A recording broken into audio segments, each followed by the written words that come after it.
Going on out there, everyone? Welcome to episode 299 of the Alamo Audible podcast. As I just shared with Adrian before we started recording, and we have lined it up perfectly where our true season kickoff, final season preview episode is going to be episode 300.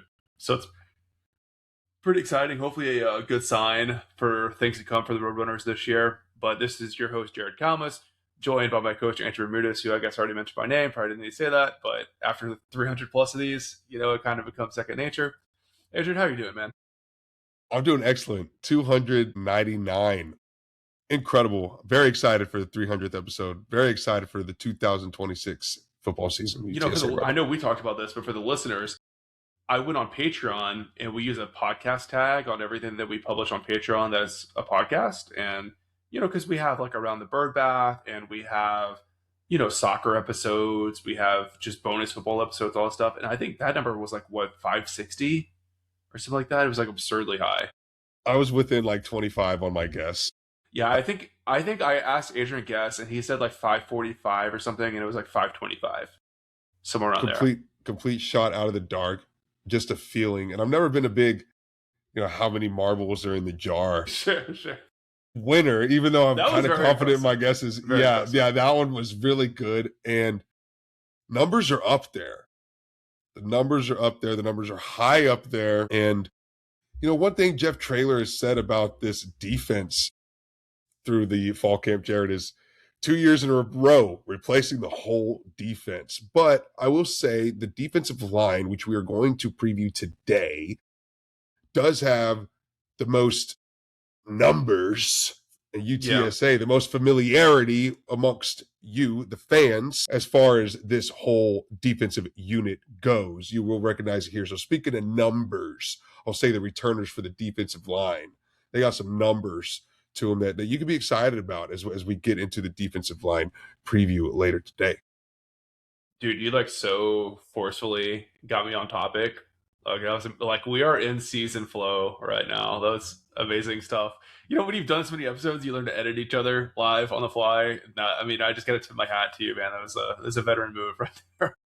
Yeah, absolutely. Just to let people know what we're talking about today. Yeah, absolutely. I mean, some people do not look at the title before they start playing. If it's on autoplay, yeah, I'll save the tangents, but yeah, we might not even mention the title on most of our episodes. We might just get right into it a lot of the times. Yeah, so no, we get it. Yeah, absolutely. But yeah, tons of season preview content coming out the hopper. Players are in full pads, Jared. We're getting the sound bites. We're getting the clips. Apparently emotions flying high out there as got some the passion gets going, the sweat and the hits get clapping, Jared. Yes, we're here. We're doing our season preview content on the blog side, on the podcast side. So it's rolling. We're rolling here. It's August. Kickoff is coming. For sure. So what are, before we get into the defensive line preview, what are some of the takeaways that you've seen through the, first week plus or however many days it's been of fall camp? Anything standing out to you so far? Standing out in particular, I think we expected there to be, some exciting talent on this team, but it does seem to be that way. We listened to some sound bites in the post-practice interviews, and it seems like guys are really flying around pretty impressively at a pretty impressive speed. And Owen Pee-wee's interview, when they're asked, Greg Luca of the San Antonio Express News asks Owen Pee-wee if anyone has caught his eye so far. And they've only been in pads one single day when Owen Pee-wee's asked this question. And he immediately lists 7 names of guys, a lot of them new names, and so that are now on this defensive unit. And it's wow. So after just one practice, for that many guys to be exceptionally standing out and make a guy like Owen Pee-wee say, wow, these are dogs, quote unquote, literally say these are dogs after just one padded practice with them. That means one of our really impressive guys is really impressed by these new guys. I think that's a fantastic sign. And I think it's kind of what we expected, but it's just a little proof in the pudding, right? Giving you a little bit of backing to our hope. So yeah, I like that a lot. I like to hear that a lot. Yeah. Two things for me. I think from a big picture standpoint, we've gotten some comments that the defense has been ahead more than expected. which, it's always hard because you don't know if they're comparing the ones to the ones, like what that breakdown is like when they're going 7-on-7 or 11-on-11. But that was still, I think, good to see, because even if you look at probably the second string and some of the third string for the offense, it's still people that have played a lot, and I think you can go pretty deep at a lot of positions on the offense and expect those guys to produce. So even if it's the second string defense, you're probably still feeling good about that and how quickly some of those units have gelled and the depth they've been able to reload in on defense. You don't want to read too much into it, obviously. It's like in baseball, that guy that hits like 10 home runs in spring training, you're like, oh my God, he's going to we're going to win the league and all that stuff, and does nothing when real play starts. But I still thought that was a good sign. And I think like the changes they made to the rules, where like they can pretty much practice year round now, in a sense, probably helps the defense gel more quickly. But the one small thing that I wanted to call out too is I had high hopes for the power forward transfers at receiver. It sounds like both of them are probably in the starting rotation right now. Those being TJ West and James Madison the second. Like we've seen pictures and videos of some of the guys that were starters last year at receiver running with the twos in practice. To me, that's a good sign, because those guys are solid and they've done good work here. So even if it's still competition this late in fall camp, I think it's a really encouraging sign for the pass catchers. Definitely. Absolutely. And the offense and the defense, a big contrast this season, whereas the offense is going to look really, really new schematically. And you've got some new names, but you've got a lot of returning names. And the defense, a lot of new names, but schematically, I think you don't have Sure. to expect too much different from UTSA's defense, right? Jess Lepp's UTSA defense, right? Even though you have a slew of new names. Right. And it's a very basic defense too. I think we said that previously, but I don't think it's hard to come in and learn this defense. They run the same defense that most teams in the country are running, and a lot of high schools too. So yeah, it's pretty easy to pick up and play, especially when you're getting those guys that have played at a lot of snaps. The FCS Division II level. I think it's pretty easy for them to step in, just sort of X's and O's, IQ, football IQ standpoint. So the defense works. Surprise, it's worked. Yeah. It doesn't. Yeah. It doesn't need to. It doesn't need to be different. So we're believers in the Jess Lepp system here. Are we? Well, yeah, I guess that's a different podcast topic. Yeah. Unless you really want to get into it, and it's probably not right to go into that unscripted. But it's debatable. Look. Sure. It's worked for this program. Is it still working? We'll see if this slew of new names. Yeah. And like not to fully get into it, we can earmark this for the next main episode we do, but no one's asking this UTSA defense to be a top 50 defense in the country, right? Just be in that 75 range and get some key turnovers, don't make dumb penalties, and you're probably good enough to play in December, So I think that's fair to say, at least. All right, we'll get into our main. That was a fantastic background whisper. Are we drop? It was just a great moment. It was a great moment. Yeah. So a little foreshadowing of a future podcast topic. Yeah. I don't know. Someone's going to clip that. But before we get into our main topic today of previewing the defensive line for the Roadrunners, do you want to take a quick minute to recognize some new Patreon subscribers? Usually this time of the year, we're racking up new subscribers. It's not really happening right now. So I don't know if we're doing something wrong or you guys are just not pumped. But you have no excuse, because we're giving away a free month right now. You can check out on Patreon with promo code EDAA2. We did not get to pick that code, so sorry. But if you use that code, you get a free month. That offer is good until kickoff against RGV. Or you can just go on our social media and find one of the posts with the direct link to it. A lot easier. But that'll allow you access to all of our premium season preview content, all the position previews and all of that. We got linebackers coming up next. We'll record that next after this one. So they've all been really good. So go check it out. And then, of course, it's a free month of bonus content. It's 30 days of free Alamo Audible content. We've never done it before. No, we haven't. EDAA2. Everyday Alamo Audible number 2. EDAA2. 30 days of Patreon content, past, present, future. It's fantastic. We've got a whole season preview. We've got guys working extremely hard behind the scenes. Blog post action is stacking up. There's going to be guys on the sideline like there are every single season. getting the shots for you to peruse on the site.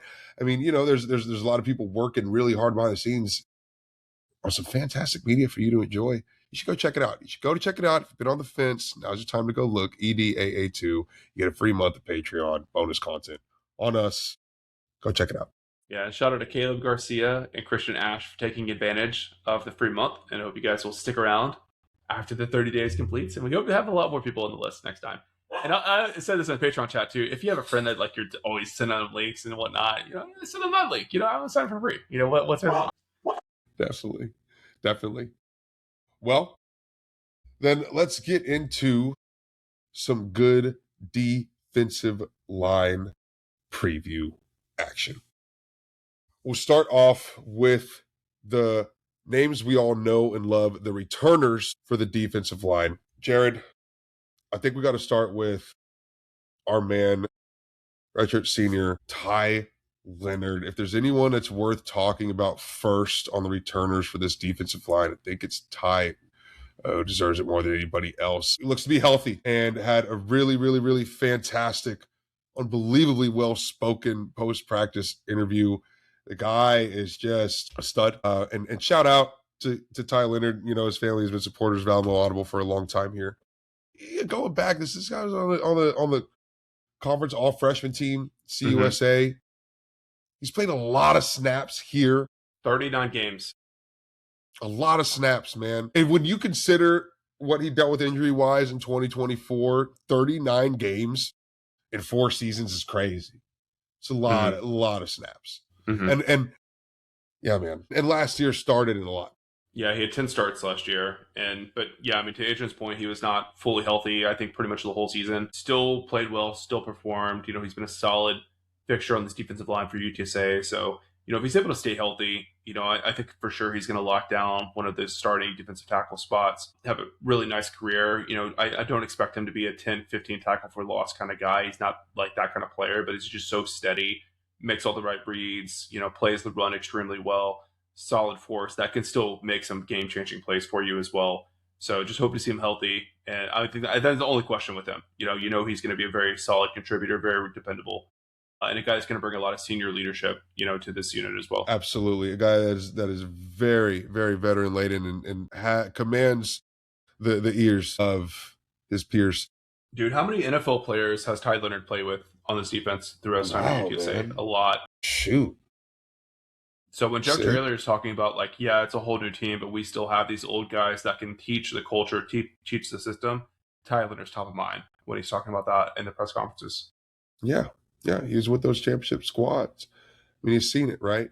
And dealt with nagging health issues for the better part of 2 seasons. Mm-hmm. It's really, really kicked him. So you got to hope he's firing at full speed. And if he is, he's going to be a tremendous difference maker on the depth of this defensive line. And shout out to Ty Leonard, North Shore boy, East Side baby. What up? Yeah. If Ty's played in 39 games, I was shocked when I pulled these stats to see the returning starter at nose guard, nose tackle, has 36 games right behind him. That's Jamie Buxton. He's got 33 tackles, 2.5 tackles for loss, 1 sack. Started 4 games last year. Does not feel like he's been there anywhere near as long as Leonard has. Yeah. I mean, maybe most of his snaps come in as a depth piece, right? Doesn't start in a lot of games, so maybe people don't realize the actual number of snaps that Buxton has put in here. But it's been a lot. So how long has he been at nose tackle? I mean, I think he's been there since 23 when he got to campus. He played as a true freshman. Was he a nose tackle as a true freshman already? I think so. Man. I mean, because he came in over 300 pounds. He's been a big dude since day one. Yeah. They don't call him Big Baby for nothing. That's well, I think it actually... because we had a long time nose tackle before Buxton, whose name escapes me now. Yeah, there's one that transferred, I think, to Cincinnati this year, right? He was the starter last year. Yeah, and then prior to that, we had a consistently long one on the CUSA championship teams. Anyways, it points to us having a good lineage so much too. Yeah, they rotate him so much, but it points to us having a good lineage here at the position. Buxton, good anchor piece there. Yeah. The last major returning starter is a guy that did play in all 13 games last year, but definitely didn't have a huge impact relative to expectations. Similar to Ty Leonard, also had some serious injuries holding him back. There's Johnny Bowens III. He is another Conference Judson pipeline addition for the Roadrunners, but from talking to some people in the offseason, he was probably like 35-40% of his just physical capabilities last year coming off of a knee injury. ACL tear, yeah. Yeah. And, if he can get that closer to 75, he can be a really dominant force. He was a powerhouse of a recruit, signed with Oregon out of high school, just a monster out there.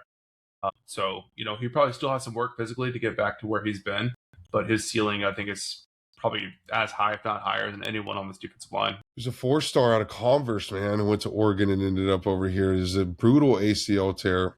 Mm-hmm. But last year he did play a lot of snaps. He appeared in every single game, and he got involved in a few games. A little bit disruptive, you could say. But Johnny Bowens, not as explosive, just not as explosive. Expected. Yeah. So yeah, guy that's got to get healthy for you to see him at full speed. Mm-hmm. Well, and that's all the main returners that you're really have on the list. Yeah. I was kind of surprised early in the podcast when you were like, "Yeah, you got some big numbers coming back." I'm like, "Yeah, a few, but not what we're used to." Not what we're used to. Not what we're used to. But more than any other position on the defense, I think. Nevertheless, Jared, is the three returners that we just talked about on the defensive line. So it's still a relevant point. Now, I guess we should move on to the transfers with that said. Yeah. Where do we start? There's a lot of them. Let's start with Sampleton, because I've been hearing the most buzz about him, I think. This is a guy who's a nose tackle at Division II level at Colorado State Pueblo, Division II. 73 tackles, 12 tackles for loss, 1.5 sacks. Heard a lot of good things about him. I think he's going to get a lot of playing time this year and be pushing Buxton for that starting spot come RGV. But, he's not super huge. What they have him listed at here, 6'0", 305. It's a pretty good size for a nose tackle, but UTSA's had some real behemoths there. But I think Sampleton's going to bring more burst off the snap. It's just a question of the Division II level, you're probably playing against some pretty small centers and guards. So whenever you go play Texas State and they're pushing 330 across the whole offensive line, you're going to meet that stonewall resistance with guys that are stronger than you, bigger than you. But I do like his ability to get past the line of scrimmage, and get in there and cause some havoc. He's got that proven production, even if it's at a lower division. So I'm really excited to see him out there in the field for sure. A lot of snaps, a lot of experience. Have to see again, the size differential. I had the same concerns on the offensive side with Daryl Jones was the one that came from Bowie State, right? Division II school. Pretty sure. And he's held up very well. So I used to think that the skill positions, it was fine to go get D2, but in the trenches, it was a little hard just because those guys are probably going to be a little bit undersized. But we've been proven wrong before. So we'll see how well Sampleton holds up to, the grit and the grind of FBS football. Okay. What else we got on the transfer list? Let's go Trenton Fight the Third. Trenton Fight the Third. This is a huge football family, Adrian. I mean, just Division I up and down the family tree, 100%. I feel like UTSA has recruited 3 or 4 different Fight brothers to UTSA. That's kind of funny. Finally get one in his last year of eligibility. Yeah. But he's been holding it down at Louisiana Lafayette. Played 39 games there. Very similar trajectory and production to Ty Leonard, yes. I would say.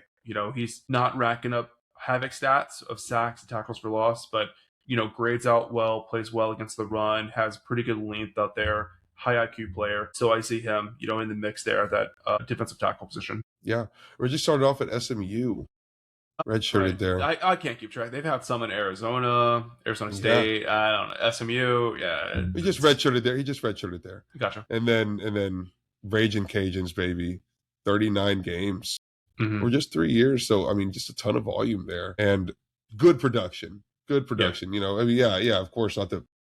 Those are some pretty winning teams at Lafayette as well. Yes. So that helps. I don't know if they brought a championship home while he was there. I don't think so. But they played a championship game or two, for sure. They played in 1 or 2, but I don't think they won one while he was there. Yeah. I remember that because I was really wrong because they like elevated their internal hire and like, oh, that never works. They're gonna bust, and then they were like in a championship game the next year or something like that. uh, We but didn't fight. Oh, for sorry. for guys that might have a little bit more explosiveness and rack up some of those tackle for loss, Jeremiah Bailey was one of the bigger recruiting wins in this past portal class for UTSA. I feel like UTSA put some money down on this one for sure. It was a really competitive recruiting battle. A lot of Group of Six programs in the mix. A few P4 sniffing around. I don't have his recruiting timeline in front of me right now, but I remember like it came down to the wire. He was like visiting a lot of schools to, super high octane recruiting battle. Wow. And he's worth it. I mean, he was a really standout player at Eastern Kentucky. He was in that group for EKU that helped see them transition from FCS up to Conference USA. And when he made that jump to Conference USA, played really well, had 105 tackles, 14 tackles for loss, and 6 sacks over a couple of seasons at EKU. So I definitely see him, causing some havoc this year. He'll probably be the one that's going to rush the passer a little bit more than some of the other guys at the defensive tackle position. I like his athleticism. They have the freak list that comes out every year, and he was one guy that I thought might get on there for UTSA. Just like you watch his film, he's all over the place. At his size, it's pretty impressive. He's listed at 6'2", 275. Yeah. From Smyrna, Tennessee. What do you know about Smyrna, Tennessee? Smyrna, Tennessee. Yeah, Eastern Kentucky. We've done this before where like we Google a town that a player is from, and then you react to the image that you see in Google Image. Literally a trailer park was the first thing to pop up, dude. Man. That was crazy. Smyrna, Tennessee, boy. Rutherford County. It's bigger than I thought. Population 53,000. It's a pretty large town. So we got to fix this Google image. So we got to fix Google's doing them dirty. What's with the SEO for Smyrna, Tennessee? The third picture is a nice, 3,000 square foot home. So I think they're just getting done dirty. Here. We need to get the SEO figured out. Moving to Smyrna, Tennessee, livability.com. Looks like it's got a beautiful courthouse downtown Main Street. Nice. Look at this. We'll develop 44-acre mixed-use district. So Smyrna, Tennessee, hometown of Jeremiah Bailey, another very high experience, high production guy on this transfer list, though. I mean, clearly there was a target demographic that Trailer and team were going for on the transfer list, and that was get guys with experience, get guys with production, albeit even if it wasn't at this level or at a different level. Jeremiah Bailey, another one that had extremely high production, but that Eastern Kentucky team was extremely good in the FCS playoffs as well. Mm-hmm. Yeah, I caught myself as I was doing a lot of prep for our schedule preview episode, where I was seeing other schools in the American were like pulling big time contributors and starters from other Group of Six programs. And I'm like, man, like UTSA didn't really do that, but that's because I was like thinking of the offense more. On the defense, they did pull, guys like Jeremiah Bailey, during a fight away from, relative peer institutions or whatever. So I think it was clear they felt like they needed some difference makers and, invested pretty heavily here. So we're hearing good things so far. We'll see how these guys hold up, but it's a pretty good influx. And we still have 2 more guys on the transfer list that are going to be on that defensive tackle position.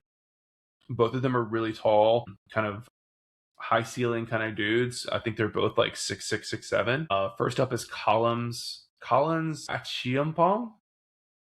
We do not have a pronunciation guide on goutsa.com just yet, so I'm trying my best. Before we jump all the way into Collins, and we won't continue to butcher his last name until we get the pronunciation guide right from UTSA. We've got to leave Smyrna, Tennessee on a good count. Okay, what you got?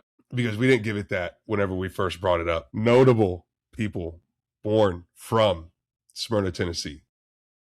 For Jared Kalmus especially. Sonny Gray, Major League pitcher for the Boston Red Sox. That's all right. Is there anyone else? For myself, I'll go with John Towns Van Zandt. What? Very cool. Legend. Okay, that's pretty true impressive. Outlaw. Legend, yeah. Really, really good. There's Jalen Ramsey from the Pittsburgh Steelers. Born in Nashville, lived in Smyrna. Cool. A lot of really good athletes from the town of Smyrna, Tennessee. Well, let's get Jeremiah into the league and add one more into the list. Let's go. Let's go on that notable people list, baby. Hell yeah. All right. Well, we'll wrap up the transfers with Collins, and before I jump to the other guy too, I think this is like low risk, high reward kind of signing for UTSA. If he doesn't pan out, that's fine. You've got guys in this position, and you've got some young dudes that are probably pretty close to being ready. But he brings such a high ability, 6'7", 270, just a total unit out there. Like when you scan the field, you're not gonna have any question of was this guy recruited out of high school or not. In fact, he was an All-American, I believe. Yep, played in the Under Armour All-American game. That's right. Has had a pretty tumultuous college career. I think he signed with Miami, went to UCLA, and then went to Bowling Green. Now Yes. UTSA. Did I get that timeline right? Yeah. Wow. He's played a little tiny bit everywhere he's been, but hasn't really put it all together. But he hasn't been hurt. He hasn't gotten hurt. He just hasn't quite put it all together. I mean, this guy's look. Just needs the right coaching, right? Redshirt sophomore is a 4-star coming out of high school, very highly recruited at very, very good schools. I mean, there's something there. Maybe we can tap into it. How in the world is he only a redshirt sophomore if he's been at 4 schools now? What? Crazy world we're living in now, Jared. Yeah. I don't know. Maybe it's one of the situations where he signed with a school, didn't actually enroll there. That's happened. I think there's a running back on UTSA's roster that I think did that. Like he signed with UCF, but never actually made it to campus, so it doesn't count. Yeah. So I think that's got to be the case here, but I don't know. But that's another thing too, is like every time you see a transfer portal guy, you always jump to the conclusion like he's coming in to play day one. But sometimes they're young guys too, and they're still kind of developmental pieces. It certainly looks like the case here for this one and maybe the next one as well. I think James Madison on offense too, it looks like he's going to play, but he's only going to be a redshirt sophomore, right? So he still has a lot of time to learn the system and grow and develop as well. The next name on the transfer list, Eddie Smith, a redshirt sophomore as well. Oh yeah, I forget. He's a little bit younger too. Yeah. But very similar story, honestly. Texas Tech transfer. Yep. Was really good coming out of high school. Yeah, he wasn't quite the level of national recruiter that Collins was, but he was a top 100 in the state of Texas, which, that high 3-star for sure. That's good. Pearland, shout out. Yeah. Eddie Smith did get a shout out from Ty Leonard in his post practice interview. I think someone asked him, who's sticking out to you on the defense or something like that, and he said the Tech boys, which is Eddie Smith, and then TJ West is the receiver. That's right. For the offense, right. So that's encouraging. The Tech boys, that's right. Yeah. And, yeah.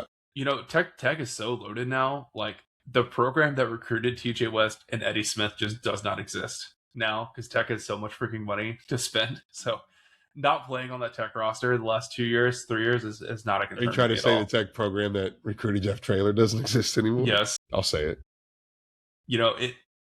Not to go on a tangent, but if Tech was open right now, I mean, they could have. They're not going for back-to-back 500 seasons. No. Well, I mean, from a coach perspective, you're going to have a top 5 budget and the game, and then you're playing the Big 12. I mean, guys, you should go 12-0, 11-1. Yeah. All right, well, that wraps it up. Eddie Smith actually had some production. Yes, he did play a bit. Tech and did play a couple of snaps, a couple of games, and even, was involved. So yeah, there's a little bit there. But 2 redshirt sophomores, some young clay to mold. Mm-hmm. Mm-hmm. Speaking of young clay to mold, Jared, good transition. young names. Anyone else we should be noting for future reference here? It's hard to say. I think there's one guy I'll call out for sure. So Jalen Jones was a transfer last year, but he was kind of like the situation we're describing, where I think like you enroll somewhere, but you're not. Like, you don't actually play a season there? Because he was at RGV before they started football, I think. He was on UTSA's roster last year. So he's still really young. He's a local guy. I don't know what to expect of him. Same deal for Corey Walls and King Justice. Both of those guys did play a little bit for UTSA last year, but they're still kind of growing and their bodies a little bit. So we'll see. I think Justice is more of a nose tackle, and then Walls is more of the defensive tackle. But I don't know if they're going to be ready or not. And, probably depends on those transfers that came in ahead of them. How ready are they going to be? Are there going to be injuries there, whatever. But the last guy I'll call out too. So it's important to know that student athletes now have 5 years to play 5 seasons. So there are no more red shirts.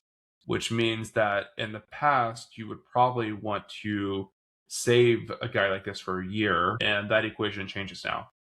Jacob Lopez Viese was a major pickup for UTSA in this past recruiting class. He played for Cornerstone, was super duper productive there. He actually flipped to UTSA from Washington State. So this was around the period where I started to change my tune a little bit about the recruiting class and being like pretty negative on it. He's legit, man. He's a great athlete. I hear that he's already getting under the skin of some veterans on the first string offensive line in practice. After just a couple days in pads. First day in pads, brother. First day in pads. Yeah, so I love that, dude. He's a competitor. His dad is the third round NFL draft pick, played at Texas. I think we'll see him on the field this year, for sure. San Antonio kid with the last name Lopez. Come on now. Yep. 6'5", 255, you know? Dude. Keep an eye on him. I love it. He's a dark horse for sure. I love that, man. I love that. Already getting under some skin. Young buck. His senior season at Cornerstone, he had 15 TFLs, 8 sacks, 2 forced fumbles. Yep. Well, yeah, I mean, that pretty much wraps it up for the personnel of the defensive line. Yeah. That's all the names. What do you think the starting looks like? I'm going to go Ty Leonard. The front looks like? Yeah, I'm going to go Ty Leonard, 1 tackle. I'm going to go Sampleton and nose tackle. Yeah, it's fine. And then I'm going to go, give me Eddie Smith, sophomore, 1 in the starting spot. Wow. Over Buxton. Over Bowens. That's fantastic content right there. So I don't know. Now I'm having second thoughts though, because that's probably Bailey's spot to lose. I don't know. Well, that's one of the questions. Is who's the hottest transfer, right? Yeah. Who's the transfer with the quickest, most immediate, most significant production off the bat? Who do you think out of this transfer list? Who is that? Off the transfer list off the bat, I'm going to go with Sampleton. Okay. You know, his combination of quickness and just snaps played, I think it's going to be huge. So then that doesn't quite answer your previous question then for filling out that last spot. I think for that last spot, I think the real question to ask, do you want to emphasize pass rush or plays against the run? Because I think if you're looking for protection against the run, I think you're taking Jeremiah Bailey. But if you're looking for more pass rush from the position, I think it's Eddie Smith. But Andrew, my question back to you is like, I mean, who's the big dark horse breakout candidate here? You know, maybe one of the guys that we haven't talked about as a starter, but could fly under the radar a little bit and maybe put together a nice little 5-6 sack season. Out of the transfer list? Anyone, really. I mean, it could be a young guy too. Like, who are we sleeping on here? Who are we sleeping on? Out of all the defensive line? Yeah. I don't know if we're necessarily sleeping on.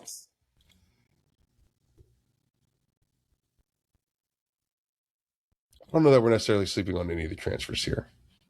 Sure. I think there's plenty of hype behind all of these names. Bailey, Fight, now Eddie Smith after your spiel as well. Talked a lot about Jacob Lopez. That seems like a good one under the radar. But no Jared for me, who's really flying underneath the radar. It might still be Jeremiah Bailey for me, honestly. Yeah. I think Jeremiah Bailey might be a guy who is still being vastly underlooked coming from the FCS level. And yeah, CUSA, sure, but a bit undersized. I think like relative to competition, he's had the best career of anyone except for maybe Ty Leonard. Maybe better than Ty because he's got more stats recorded. Right, but is it someone that's generating a lot of the chatter and the excitement and the hype? Even when he committed, I felt like there was not enough excitement for That's what I'm saying. A player of that caliber. That's what I'm saying. I think his resume is being slept on, and for that reason, he's flying under the radar. I think people also just don't know Eastern Kentucky. I think if UTSA would have got a 1,000-yard rusher receiver from Sam Houston State, I think there'd be a lot more hype. but Sure. because Eastern Kentucky is foreign to UTSA fans, I don't think there's proper respect paid to what he was able to put on film in the stat sheet at that level. That's a great point. That's a great point. Something that Who we would? also haven't talked about: new defensive line coach. Ah, yes, Jared. Please elaborate. So he's kind of new. Jermile Ashley has taken over from Siddick Haynes, was the defensive line coach. Um, that was interesting because I don't fully understand like the edge rushers if they follow the linebackers, defensive line. I've asked people and they've said both. I'm like, well, who do they run drills with? They say both. Which team room are they after team meetings? They say both. I'm like, okay, well, that doesn't help.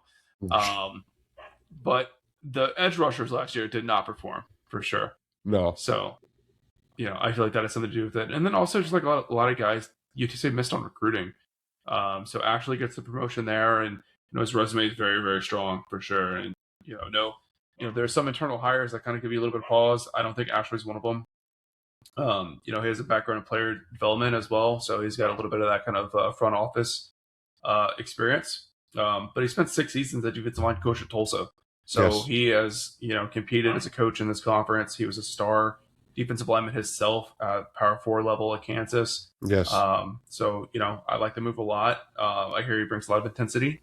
I think Haynes was kind of players coach kind of guy, and maybe didn't push some dudes as hard as maybe they should have been pushed. So it'd be interesting to see how that, as well as all the new blood coming into this business unit, kind of racks up the competitiveness. I'm also curious to see if they continue to rotate as often as they have in the past, because I mean, candidly, I don't think there's a depth there to have those 3 deep kind of hockey line shift rotations this year. So I think we'll see some changes on the field in terms of like the conditioning these guys are going to be asked to carry. I think that's a great rundown, Jared. It's an extremely strong internal climb that Ashley's had across Jeff Traylor's staff, right? From analyst, player personnel, really fantastic as linebackers coaching the Will linebackers. Jamori Robinson underneath Ashley, if I have that right.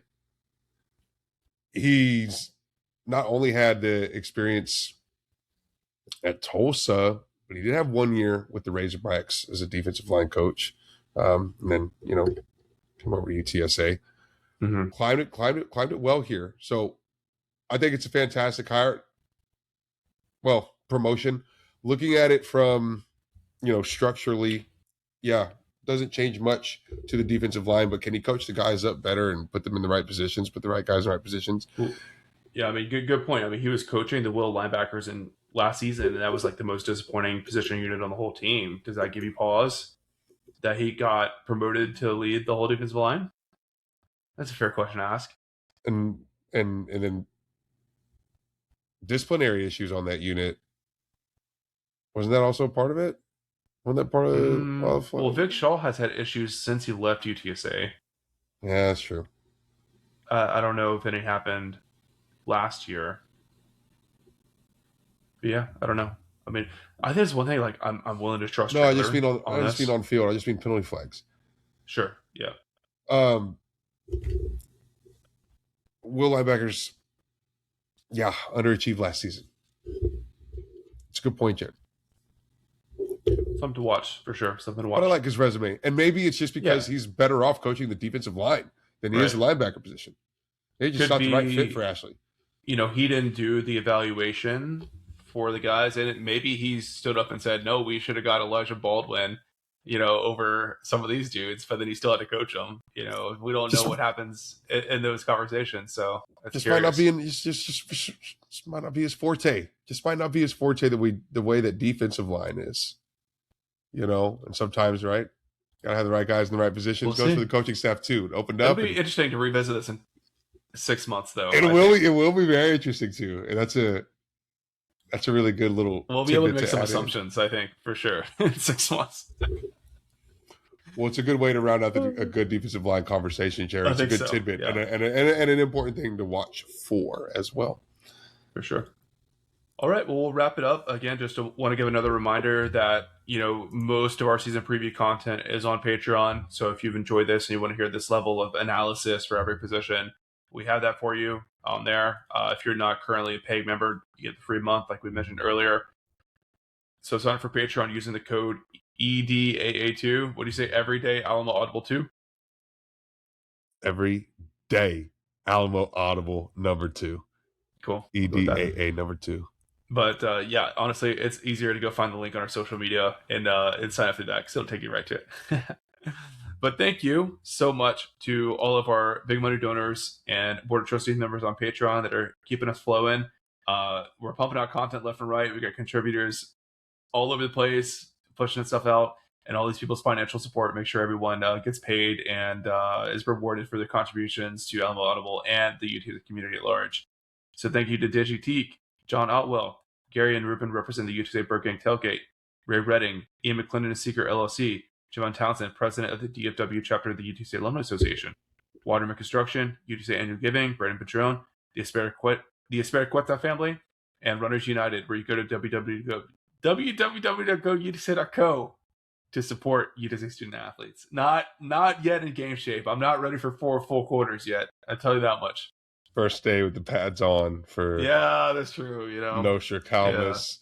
Big shout out to the big money donors. That's Ben Tovar, the Bunch family, Alejandro Benavides, Dan Nerdahl, our host of Around the Birdbath, John Nally, Rick Cortez of Rowdy Road Grillers, Sumner McDaniel, UTSA grad 1998, Russell Rincon, San Antonio Realtor, Brandy Dunigan, UTSA's King Bowser, Home Field Apparel, where you can get some sweet Roadrunner threads, and you can save 15% on your first order with the discount code UTSA Once Home Field. And you can also get some sweet Roadrunners apparel from the Alamo Audible ad shop. Thank you very much. All right. And thank you, of course, to the Dave Campbell's Texas Football Magazine and Podcast Network for having us back for another year as an affiliate member representing UTSA. I just ripped through the magazine. I just finished it 2 days ago. So always a great sign that the season's close. I learned a lot. So big shout out to Mike and the team out there. But all right, guys, we will see you on Patreon. Like I said, the linebackers are our next one. It's going to be really interesting. There's a lot of unknowns there for sure. A lot of big question marks. So we'll see you guys in that episode, and we'll see you in the lots really soon.